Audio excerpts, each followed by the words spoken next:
तर एक मोठी बातमी आहे, राष्ट्रीय ओबीसी महासंघाचं गोव्यामध्ये आज 10व्या महाअधिवेशनाचं आयोजन करण्यात आलंय।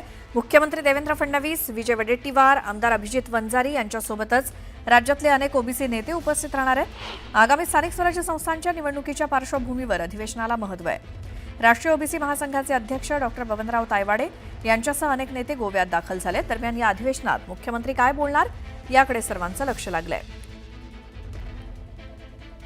तर आमचे प्रतिनिधी उदय तिमांडे आपल्या सोबत आहेत। उदय, आज गोव्यात होणाऱ्या या अधिवेशनासंदर्भात काय माहिती?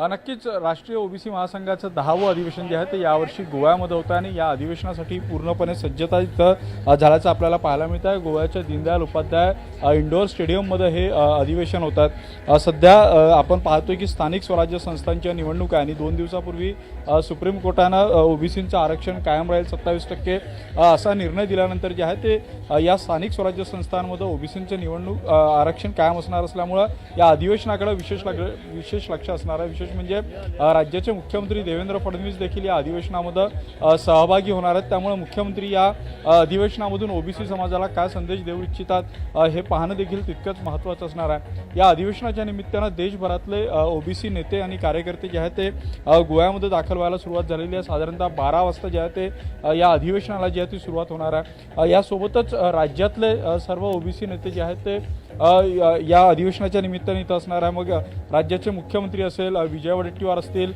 विविध पक्षांचे कार्यकर्ते, त्यात परिणय फुके असेल, अभिजित वंजारी असेल, विजय वडेट्टीवार असेल, अशा पद्धतीचे राज्यातले विविध ओबीसी नेते देखील जे आहेत ते या अधिवेशनाच्या निमित्तानं गोव्याला असणार आहे। या अधिवेशनाच्या निमित्तानं आता कुठले ठराव पास केले जातात, ओबीसींच्या आरक्षणाच्या बाबतीत इथून पुढे कशी भूमिका घेतली जातं हे पाहणं जे आहे ते या अधिवेशनाच्या निमित्तानं महत्त्वाचं असणार आहे। साधारणतः 12 वाजता मुख्यमंत्री इथे येतील आणि या अधिवेशनाला संबोधित करतील। त्यामुळे मुख्यमंत्री आता ओबीसींसाठी काही नवीन घोषणा करतात का, स्थानिक स्वराज्य संस्था निवडणुकीच्या पार्श्वभूमीवर काय रणनीती असणार हे या सगळ्या अधिवेशनामधून पाहणं महत्त्वाचं असणार आहे। श्वेता, बिलकुल उदय, धन्यवाद या सगळ्या माहितीसाठी।